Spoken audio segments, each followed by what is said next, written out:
¿Qué tal, Alejandro Orovitz? Bienvenido a Galáctica Internacional. ¿Cómo estás? ¿Qué tal? ¿Cómo andás vos? Bien, muy bien. Un gusto saludarte. Contanos un poquito cómo surge esto de los dragones de Marx, Lenin y Trotsky. Bueno, la fórmula Los Dragones de Marx es una fórmula poética de Heine, Ajá, que era uno de los poetas predilectos de Marx, sí. y que Marx usa irónicamente en una famosa reunión de la Internacional, eh, hablando de la distancia que había entre sus puntos de vista y los puntos de vista de aquellos que se denominaban marxistas. Ajá, Al punto tal que él ironizó diciendo que si ellos eran marxistas, él mm, no lo era. sí. Eh, el asunto este del marxismo es un invento posterior a Marx. Marx no pretendía organizar ninguna filosofía de la historia, sino una explicación rigurosa sobre el comportamiento del capital. Y cuando uno toma las primeras 120 páginas de su famoso texto, uno puede darse cuenta que la gramática mercantil, más allá de cuál sea la fase particular del capitalismo, sigue dando cuenta de ese fenómeno. En el caso particular que nos estamos dirigiendo, estamos hablando de la tradición de la Segunda Internacional, de aquella que tuvo en Kautsky, su dirigente estrella, pero sobre todo una versión muy tranquila del socialismo, dado que a la hora de la verdad, Sí. cuando se plantea el problema de la guerra imperialista, cada cual se alinea respecto a su propio interés nacional. Es decir, el famoso guerra a la guerra no era más que una proclamación de circunstancias, y a la hora de la verdad eso no funcionó ni un poquito. Los que gritaron guerra a la guerra fueron Lenin y Trotsky. Y guerra a la guerra fue la idea de transformar esa guerra imperialista en guerra civil. Esto no es simplemente una hipótesis. Y cuando uno mira la historia europea, uno ve que entre 1918, esto es, con el inicio de la Revolución Rusa, y 1939, esto es, con el aplastamiento de la Revolución Española, hay en Europa una guerra civil continua, y cuando esta guerra civil termina como derrota del campo popular, recién entonces emerge la Segunda Guerra Mundial. Y la Segunda Guerra Mundial no es ni más ni menos que un reparto a otra escala y en otras condiciones del nuevo poder internacional. Entonces, la pregunta que me gatilla la cabeza A a ver. mí es la siguiente. Veamos, esta posibilidad derrotada, frustrada, liquidada. Y no se trata de creer hoy que vamos a volver a algún pasado remoto. No, no. No, primero porque el pasado remoto hace un tanto demasiado lejos que ya no existe. Y segundo, porque no solo no existe, sí, sino porque las transformaciones que el capitalismo ha sufrido desde ese día hasta hoy son enormes a un punto tal, para señalar la más importante, en que el mercado mundial y el planeta Tierra son una misma cosa por primera vez en la historia del universo. Antes siempre el mercado mundial fue bastante más chico que el Claro. planeta Tierra. Fíjate que aquellos que hablan del mercado hablan como si fuera una sustancia transhistórica inmutable, con lo que prueban que muchos del mercado no saben. El mercado de 1848 no es el de 1890, el del 90 no es el del 45, del 45 no es el del 91, Claro, y así fueron etapas muy sucesivamente. distintas unas de otras y eso fue cambiando constantemente, ¿no? Ahora, con este avance, de alguna manera, estimado Alejandro, de lo que es la potencialidad de China, el crecimiento de India, cómo está parado hoy por hoy Rusia a pesar de estos enfrentamientos bélicos que se vienen registrando hace mucho tiempo. ¿Cuál es la realidad de lo que acontece dentro de este esquema y este planteo que vos estás generando y realizando en el día de la fecha? Fíjate, no es posible preguntarse por el lugar de China en el mundo Sí. sin la revolución china. Ajá. Y no es posible plantearse el problema de la revolución china sin la revolución rusa. Es decir, la idea de que China es simplemente una potencia que a caballo de darle 2 frascos de arroz y una mala alimentación puede lograr simplemente ser una de las 2 potencias que dirimen la ecuación internacional, es una idea, para decirlo con amabilidad, muy ingenua. Ajá. Y la idea de que el Partido Comunista Chino discute con la burguesía china la política económica de China es más ingenua aún. Y la idea de que, por ejemplo, alguien le dice a los empresarios que tienen invertida en China, porque China es en este momento la fábrica del mundo, cuál es la paridad cambiaria que tiene que tener el yuan respecto al dólar, vos ni escuchaste ni vas a escuchar semejante debate porque no existe. Claro, es inexistente realmente, 80, sí, claro. Uh-huh. Y el 80% de los medios de producción chinos son propiedad pública. Uh-huh. Entonces, la idea ingenua de que eso no tiene nada que ver y que podemos mirar de costado la cuestión es una idea más que ingenua, digámoslo con amabilidad, ágrafa. Y la nueva derecha, que es bastante ágrafa y que tiene sus lecturas, para decirlo con amabilidad, en el caso de existir son triviales y en la mayor parte de los casos directamente no existe, nos permite saber que el debate de Lenin y Trotsky en aquel entonces, entre 1903 y 1917, cuando no estaban de acuerdo, es un debate que es absolutamente pertinente para entender no el problema simplemente de entonces, sino el problema que nos constituye hoy, acá, ahora. Ahora, ¿cómo está planteado de alguna manera esto que vos haces referencia, teniendo en cuenta que desde la izquierda se ha generado, por lo menos lo que demuestra un país como es China, con un crecimiento exponencial que ha apabullado al resto de las potencias internacionales, ha tenido este crecimiento y este desarrollo tan importante, y teniendo en cuenta que muchos se aferraron a un populismo berreta decadente, utilizando justamente cierta estrategia política desde la izquierda para vender algo que no ha dado resultado, por lo menos es lo que hemos visto en los últimos años en los países de Latinoamérica, ¿no? Cómo ha sido manipulado con un deterioro terrorífico que lleva a la gente a descreer también de esa posibilidad de salida con una, digamos, política que sea un poco de mayor apertura, ¿no? Vuelve a arrastrar eso que cree gran parte de la población o de la comunidad internacional, a sumirlos en un estrés, en un deterioro emocional, que tienen que repensar dónde están parados, porque realmente ha habido un fracaso notable de un sector justamente de la política internacional en esa materia.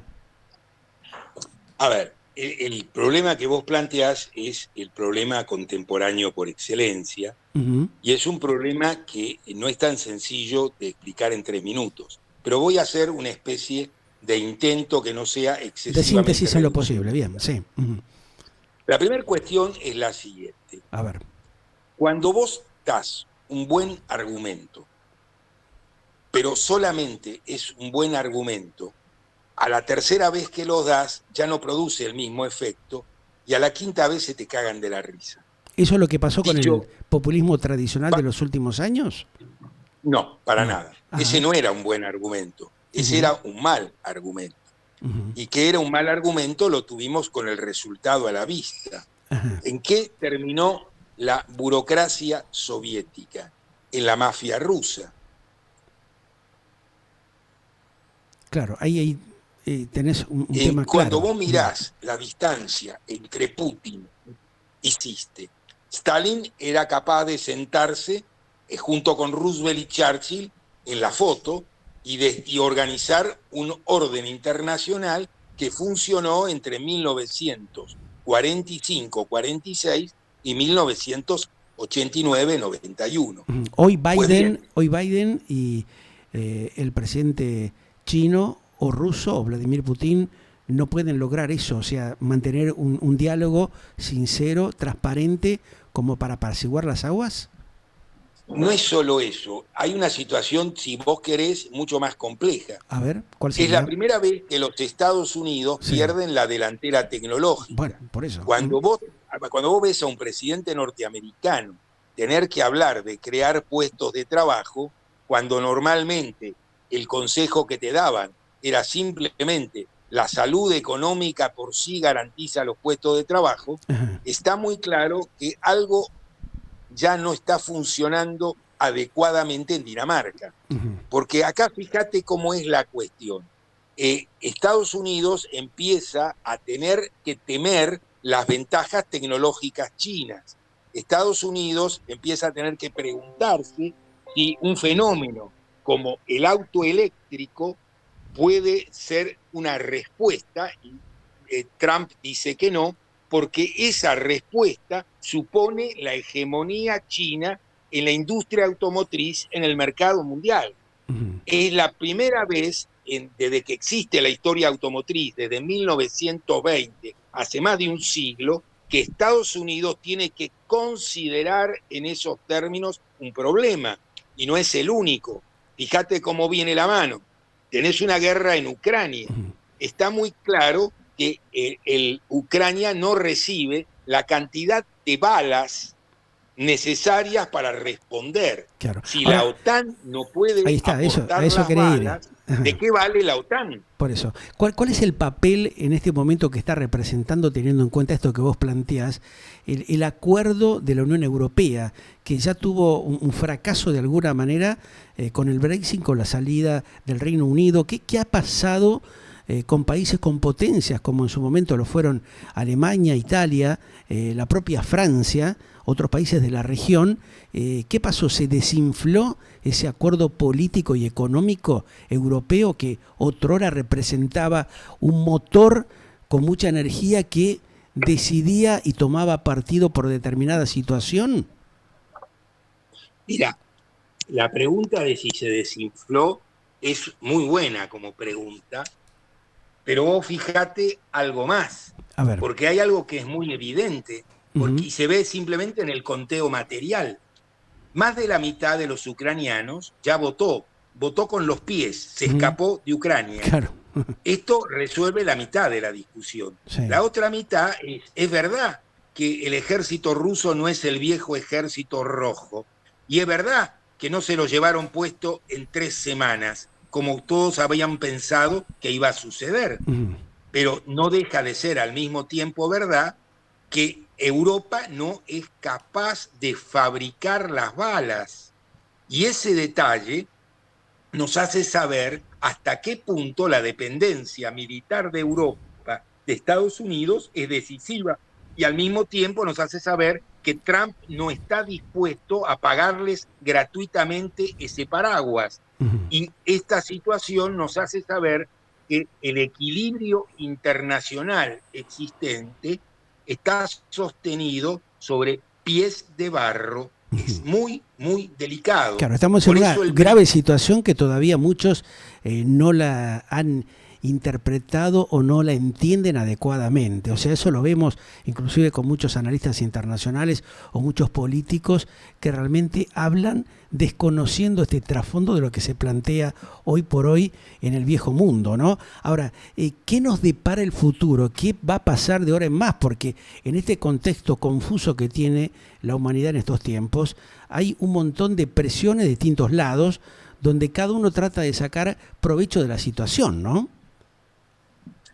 Sin duda, pero aquí viene la cuestión compleja y cómo el no avanzar en la dirección adecuada resquebraja lo existente. Ajá. Vos fijate, Francia y Alemania tenían una discusión histórica sobre Alsacia y Lorena, sí. Y desde 1870 hasta 1946 discutieron de quién era Alsacia y Lorena. Recién cuando se constituye la Unión Europea, este debate deja de ser un debate relevante. Pues bien, basta que la Unión Europea se ponga en cuestión para que de nuevo este debate vuelva al tablero de los problemas político-militares internacionales. Sí. En este momento el avance de la derecha, producto, y ahí viene la cuestión, el discurso socialdemócrata propone un conjunto de situaciones que solo suceden discursivamente. Es como si yo te digo, a ver, ¿te acordás del plan Conectar Igualdad? Bueno, conectó igualdad. Pues bien, si yo te digo que algo va a suceder y sucede y no está sucediendo, lo que queda es una cáscara vacía. Y frente a la cáscara abstracta y vacía de la Unión Europea, avanza una derecha nacionalista y tiene que ver básicamente con dos problemas mal resueltos. Si aumenta los instrumentos técnicos que permiten en menos tiempo producir más, pero la jornada laboral no se reduce, es muy sencillo. Muchos menos pueden producir lo que necesitan muchos más y los más sobran. Entonces aquí hay un dilema terrible. ¿Qué se hace con los más? Ahí está, ¿Cómo claro. se banca? Si además vos permitís la deslocalización de la industria europea y radicarla en China, y esta deslocalización se hace sin pagar impuestos, vos ves un fenómeno por el cual el viejo y famoso welfare state deja de tener los recursos adecuados, pero los bancos siempre tienen los recursos adecuados. Y la tarjeta de crédito que a vos te cobra un ojo de la cara, claro, el mismo banco que hace eso recibe la plata casi sin costo.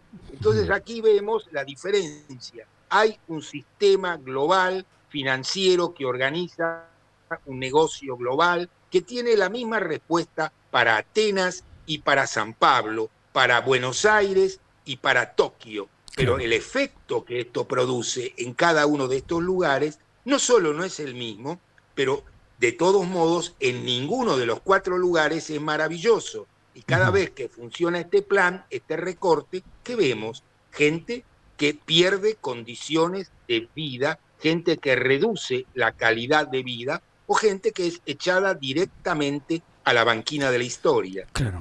Eso es lo lamentable y patético, ¿no?, que se está viviendo en estos últimos tiempos. Ahora, luego de este verso de la pandemia, encubierta con un montón de negociados y de acuerdos que se dio a través de distintos organismos internacionales, algunos países, algunas poblaciones, como que han tenido una reacción diferenciadora de otras, ¿no?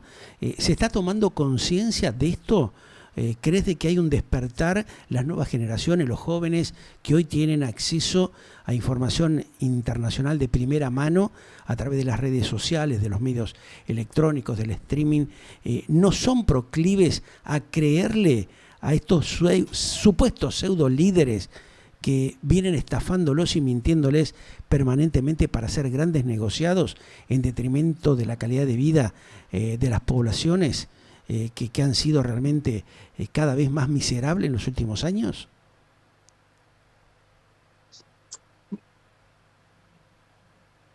Yo creo, siguiendo la misma línea de análisis que vos, que el tema es así. El surgimiento de la nueva derecha es la valoración de esta vieja izquierda. Es supuesta en valor. Milei nos hace saber, igual que Trump, cuánto vale la política clásica de los Estados Unidos o de la Argentina. Nos hace saber de qué manera las víctimas de esa política, al no encontrar un camino superador, buscan un camino retrógrado que les permita llegar a algún pasado idílico donde esto imaginariamente no fue así y donde esto deje de nuevo de ser así. American First es una consigna que tiene 100 años. Un presidente norteamericano de 1920 planteó American First. No es exactamente una novedad, es simplemente una respuesta inadecuada a una crisis brutal. Claro. Pues bien, o volvemos a pensar esto como un problema político planetario y entendemos esto como una respuesta general, por ejemplo, en nuestro caso, como respuesta sudamericana. Si nosotros no somos capaces de construir una respuesta a escala sudamericana, simplemente no existimos. Fíjate, la Argentina tiene una fuga financiera en el mercado mundial, es decir, capitales de argentinos radicados en el sistema financiero internacional sobrepasan los 600.000 millones de dólares. Un producto bruto y medio. Entonces, ¿por qué? La burguesía brasileña no fuga el dinero. Entonces, ¿qué es? ¿Se debe a que la burguesía brasileña es más patriota y la burguesía argentina lee mal los libritos? No, es la escala del mercado. Si vos tenés un mercado a la escala sudamericana, en lugar de fugar, tenés opciones de inversión razonables y adecuadas. Si vos no disponés de ese mercado, fugar es mucho más seguro, más tranquilo y más cómodo. En 50 años de democracia, entonces, ¿qué pasó? Hemos perdido justamente esa responsabilidad. El nacionalismo se tiró por la borda. No pensamos en el patriotismo, en lo que es la argentinidad, por ejemplo, teniendo en cuenta esto que vos planteás que ha sucedido en la Argentina, porque haciendo un comparativo con lo que sucede con otros países, como el claro ejemplo que vos das de Brasil, hay una diferencia atroz, tremenda, terrible, ¿no? ¿Qué ha pasado? Los líderes, los empresarios, los sindicalistas, la justicia no se ha sabido adaptar para controlar esto y de alguna manera organizarse adecuadamente, porque el sistema democrático supuestamente habilita para que sucedan cosas que le permitan a la sociedad en su conjunto tener una digna de calidad de vida. Eso no ha acontecido en los últimos años en la Argentina. Gobiernos populistas, mentirosos, estafadores, vienen, las prebendas habituales que se ven. ¿Es tolerable esa situación en los tiempos que corren y en este futuro que se avecina, Alejandro? Pero vos fijate una cosa, cuando vos mirás el debate parlamentario, vos fijate, Argentina es un país que tiene en este momento 60% de pobres. Decime cuántos pobres hay en el Congreso. Ninguno, son todos recontra multimillonarios, ¿no? Digamos, pero vos suponete, claro, digo, para no hacer grandes discusiones en derredor del valor estadístico, ¿cuántos pobres hay en el Congreso? Los representantes de un país con 60% de pobres, no hay uno que lo sea. Y no estoy diciendo que tienen lo que tienen, sino simplemente no pueden explicar en buena parte de los casos eso es lo grave de todo, ¿no? Que tienen. Entonces, la casta existe, no es una mentira de Milei. No, es la realidad, por eso él sale a reclamarles en los últimos días que, bueno, tengan un poco de consideración y tengan un poco de honestidad y de ética y no se incrementen los sueldos como pretendían. O sea, eso es un claro ejemplo del desastre que acontece no hace nada en esa materia, ¿no? Distinto, ¿sí? Cuando vos mirás a Milei, vas a ver que la organización de Milei se ha hecho con los elementos más descompuestos de la casta, con aquellos que no tenían lugar ni en el radicalismo, ni en el peronismo, ni en parte alguna. Cuando vos ves la resaca de la casta, ves los hombres y mujeres con los que gobierna Milei. Entonces, lo que vos entendés allí, que él vendría a ser algo así, como un garante de la casta. Porque fíjate, nos están contando que se está desacelerando la inflación. A ver, cuando vos tenés 25% y 15%, no es que 15 es menos que 25, es 15 arriba de los 25, es una función en expansión. Y lo que sabés, cuando el ministro te dice que va a importar alimentos porque los precios son astronómicos, vos sabés dos cosas. Primero, que los precios van a seguir subiendo. Y segundo, que el ministro que amenaza con importar no tiene dólares para importar. Bueno, ahí tenés otro grave problema. Claro. Ahora, esto que vos decís es muy llamativo, impactante y alarmante a la vez. ¿Por qué? Porque justamente ellos están planteando un 13,2% de la inflación que se habría dado en el mes de febrero pasado. En ese contexto, la Argentina, ¿cómo está parada como para afrontar una situación económica y social tan difícil, con este tremendo empobrecimiento y también una economía argentina que es muy confusa, es tremendamente confusa, porque el Estado se lava las manos de alguna manera, deja de controlar, libera ciertos mercados, ciertos rubros? Sabemos en la Argentina que si no tienen un mínimo de control, la viveza criolla ya conocida de décadas genera un desastre. ¿Por qué realmente no se toma el toro por las astas y se empiezan a hacer las cosas bien como corresponde, como debe generarlo un país serio que intenta reacomodar su dramática situación social y económica como la que ha venido atravesando la Argentina y en la cual, justamente vos hacías referencia, la gente que está en el Parlamento argentino, la gran mayoría, el 90%, se ha enriquecido impresionantemente mientras el pueblo pasa hambre? ¿Cómo es esta atrocidad que se da en los pueblos de Latinoamérica y cómo es que justamente los dirigentes de las bases no toman conciencia para bajar un mensaje que sea más clarificador, orientando a la sociedad como corresponde, ¿no?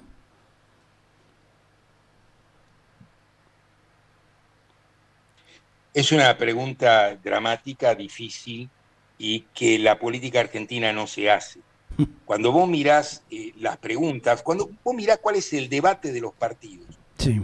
Los partidos discuten simplemente el orden de méritos de la boleta, ninguna otra cosa. ¿Cuánto hace que no ves un debate de ideas? No ¿Cuánto existe. hace que vos no ves que un Añares. partido político levante un programa de transformaciones que no sean un conjunto de vaguedades generales? ¿Cuánto hace que vos no ves que los dirigentes de esos partidos sean algo más que hábiles, vamos a decirlo así, expositores, decir, porque fíjate, vos no te podés imaginar, por ejemplo, en el ciclo histórico anterior, que un jefe de prensa le diga al general Perón qué tiene que opinar de algo y cómo tiene que escribir un discurso, ni al general Lanusse, ni al doctor Arturo Frondizi, ni a buena parte de una dirigencia política que tenía otra estatura intelectual y moral, porque conviene recordar que ninguno de esos presidentes era millonario, claro, ni tenía ingresos importantes, ni tenía propiedades importantes. Cualquiera que haya visto las casas de Perón sabe que las casas de Perón se compraban básicamente con una colecta popular, y ese era el modo en que Perón accedía a una casa. Claro. La casa de Gaspar Campos hubo una colecta popular y como no alcanzó, Gelbar puso la diferencia de su bolsillo. ¿Sí? Pues bien, este no es el caso de los expresidentes argentinos últimos, ¿verdad? De ninguno de ellos. Para nada. Ninguno puede justificar de dónde salen esos millones y millones de pesos y dólares que tienen, ¿no? Y las inversiones que han hecho en el exterior y un montón de cosas que están girando ahí. Pero bueno, es un tema realmente muy preocupante. Muy preocupante. Sí, decías. Pero vos fíjate que tiene una fecha de inicio. Tiene una fecha de inicio el tema. Es el 76 con botín de guerra. Antes que eso, la política costaba tiempo y plata. Después de eso, la política daba tiempo y plata. Es un gran negocio. Eso es verdad que eso es lo que habría que empezar a revertir. Habría que empezar a analizar seriamente eso, a debatir eso, ¿no? Yo te decía que a los genocidas se los juzgó, pero nadie le sacó una moneda de lo que habían acopiado. Hay mucha hipocresía, entonces. Y esto nos hace saber, ¿no?, el estado de la cuestión. Claro. Gracias, Alejandro. Hemos seguido por la misma senda. Esperemos que la sociedad en su conjunto, digamos, porque realmente acá estamos todos en este barro tremendo que tiene hoy por hoy la Argentina, donde hay que fortalecer, evidentemente, el sistema democrático como para que la sociedad en su conjunto pueda empezar a oxigenar su alma y espíritu y tener lo que todos pretendemos, ¿no? Tener lo lógico, lo razonable, una digna calidad de vida, que hace mucho tiempo no lo tenemos. Muchas generaciones destruidas, ¿no? Le han pisado la cabeza durante tanto tiempo al pueblo, a la gente, que realmente es inentendible. Pero también es inentendible la actitud que tienen la gran mayoría de los integrantes de esta sociedad, que no comprenden o no llegan a entender el trasfondo de esta triste realidad que vivimos, ¿no? Sin duda, pero vos fijate que desfondar la educación pública es desfondar la calidad del debate público. Ujú, Y cuando vos desfondás esto, simplemente lo que lográs es sustituir esto por el insulto de los trolls y las redes. ujú. ¿Y qué Cuando la futuro? calidad del debate y la Sí, calidad de los trolls, estamos en un problema muy muy serio. complejo. ¿Qué futuro le ves a esta Argentina de hoy en este 2024, Alejandro? Mirá, marchamos en una dirección terrible a una velocidad inusual. Lo que pareciera que está muy claro que ya no hay, el famoso y cacareado equilibrio fiscal ya no existe, porque el modo en que han serruchado eh, la base productiva, el modo en que la recesión se ha instalado y avanza, ahora vamos a empezar a ver cierres de plantas industriales y trabajadores en la calle. De modo que esto no solo no avanza por el buen camino, sino avanza en la peor dirección. Gracias, Alejandro. Estamos en contacto en cualquier otra oportunidad para ampliar este y otros tantos temas que tenemos ahí en danza y en carpeta para conversar con vos y otros de los invitados de Galáctica Internacional. Un gran abrazo. Otro para vos. Gracias. Bueno, ustedes lo escuchaban, al ensayista, escritor, economista, Alejandro aquí Urovich,